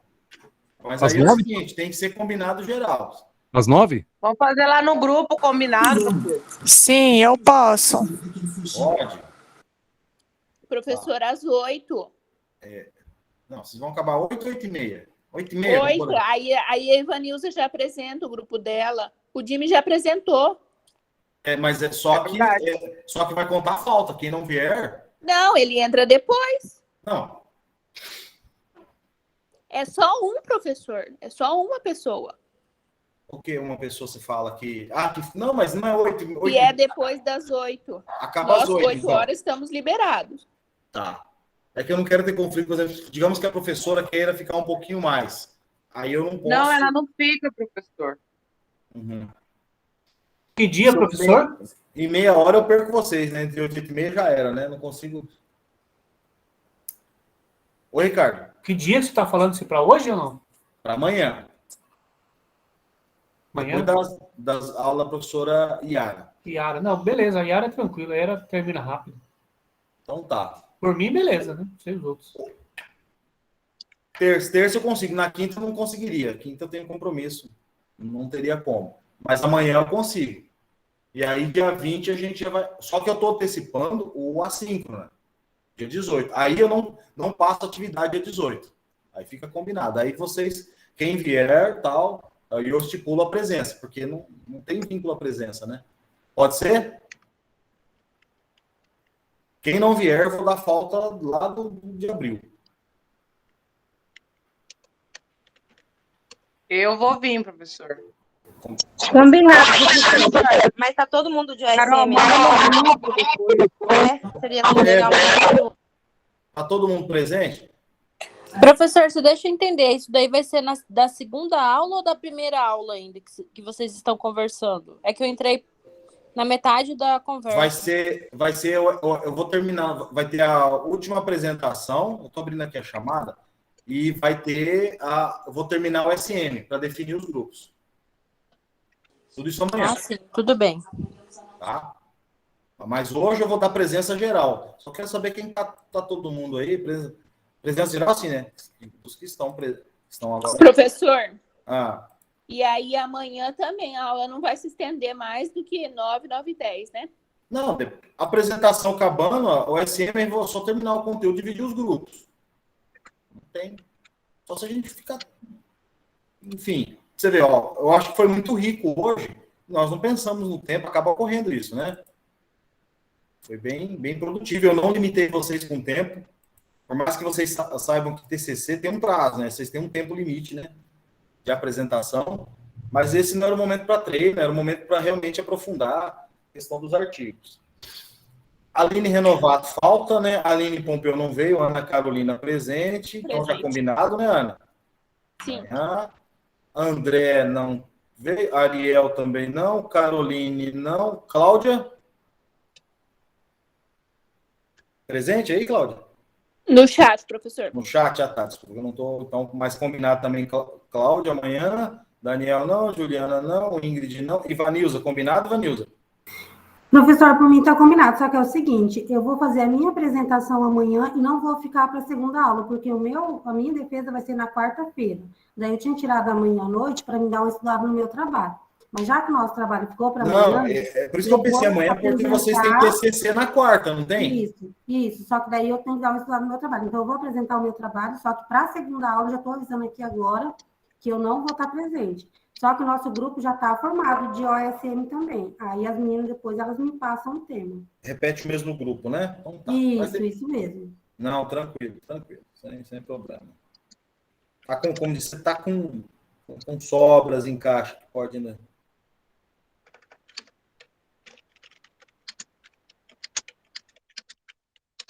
Desculpa aí, Vanilza, eu nem te perguntei se vocês podiam apresentar ou não.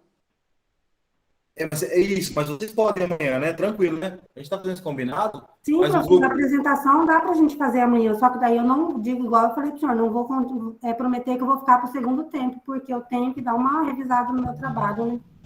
Ok. Não, mas eu vou deixar gravado, vai ser, enfim, vou postar também, e aí depois pode estar acompanhando a gravação, tá? Não tem problema.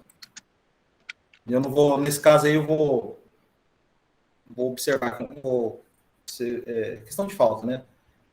Não vou cobrar essa falta com todo esse rigor. Mariângela está presente, né, Mariângela? Marlon?